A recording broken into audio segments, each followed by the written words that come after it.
లీగల్గా మనం ఏ యాక్షన్ తీసుకోవాలో తీసుకోవచ్చు, మనం ఎలా బుద్ధి చెప్పాలో చెప్పొచ్చు, ఇదంతా చేయొచ్చు. ఆ వీడియో చూపించి మాట్లాడడం ఒకటే కాదు, దాంట్లో 2-3 బూతులు ఉంటే మనం 20-30 బూతులు మాట్లాడుతున్నాం, 100 బూతులు మాట్లాడుతున్నాం. దయచేసి మేల్కోండి.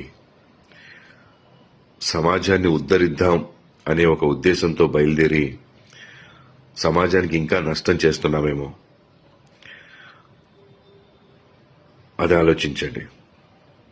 అండ్ ముఖ్యంగా అక్కడ నా భార్య కానీ నా కూతురు కానీ లేరు, వాళ్ళు చెన్నై షూటింగ్లో ఉన్నారు. ఆ విషయం తెలియకుండానే చాలా మంది చాలా మాటలు అన్నారు వాళ్ళని.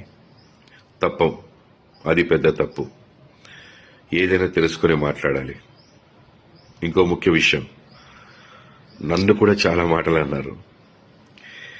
పెంచడం రాదా, పద్ధతి తెలియదా అని. నేను నేర్పించిన పద్ధతులు, నేను నేర్పించిన సంస్కారం, లేదా నేను ఎలా పెంచాను అనేది ఈ ఒక్క పదంతో మీరు డిసైడ్ చేయకూడదు. నా బిడ్డ టాలెంట్ చూడండి, నేను ఎలా పెంచాను. ఈ రోజున బరాబర్ ప్రేమిస్తా సినిమా చూసిన వాళ్ళు ప్రతి ఒక్కళ్ళు చెప్తున్నారు అద్భుతంగా చేశాడని, డాన్స్లు అద్భుతంగా చేశాడు, యాక్టింగ్ అద్భుతంగా చేశాడని. ఎంతో మెచ్యూరిటీ ఉన్న వ్యక్తిగా మాట్లాడుతున్నాడు అని.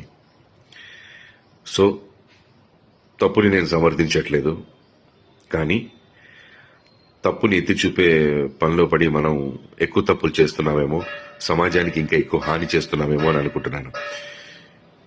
నేను ఒకటే చెప్పదలుచుకున్నాను, మా అబ్బాయి ప్రవర్తన ద్వారా కానీ మాటల ద్వారా కానీ ఎవరైనా ఇబ్బంది పడి ఉంటే వాళ్ళందరూ క్షమించమని అడుగుతున్నాను. ప్లస్ ఆ రోజు ఆ ఫంక్షన్కి నా మీద ప్రేమతో వచ్చినటువంటి జేడి చక్రవర్తి అన్న, ఆది సాయి కుమార్ గారు, జయంతి పరాంజీ గారు, వీళ్ళందరూ కూడా నన్ను మన్నించమని నేను కోరుకుంటున్నాను. సారీ అన్న, మీరు నా ఫంక్షన్కి వచ్చినందుకు కొంత అవమానం జరిగింది, మీరు కూడా మాట పడాల్సి వచ్చింది. I'm sincerely sorry for that మీ అందరికీ. అండ్ డైరెక్టర్ గారు, ప్రొడ్యూసర్ గారు, వాళ్ళందరూ కూడా ఎవరు ఇందులో ఇన్వాల్వ్ అవ్వలేదు. సో ప్లీజ్ మాట్లాడేవాళ్ళు అన్ని విషయాలు తెలుసుకొని మాట్లాడండి. ఒక విషయం తెలుసుకొని మిగతా విషయాలన్నీ మాట్లాడకండి, లేదా దాని గురించి మాట్లాడండి. తప్పు లేదు, ప్రశ్నించడం తప్పు లేదు. ఇక్కడే స్టార్ట్ అయింది, ఈ రోజు స్టార్ట్ అయింది. ఇకపైన ఎక్కడ మనకి బూతులు వినపడకూడదు. దాంట్లో నేను కూడా మీతో తోడుగా ఉంటాను. తప్పకుండా మనందరం ఫైట్ చేద్దాం, ఇకపైన బూతులు లేకుండా. బరాబర్ ప్రేమిస్తా సినిమా చాలా బాగుందని ప్రజలు చెప్తున్నారు. తప్పకుండా సినిమా అందరూ చూసి ఆదరించండి. నా బిడ్డ తప్పుని ఎంచారు, వాడి టాలెంట్ను కూడా ఒకసారి చూడండి, చూసి మీ అభిప్రాయం చెప్పండి. బరాబర్ ప్రేమిస్తా ఇన్ థియేటర్స్.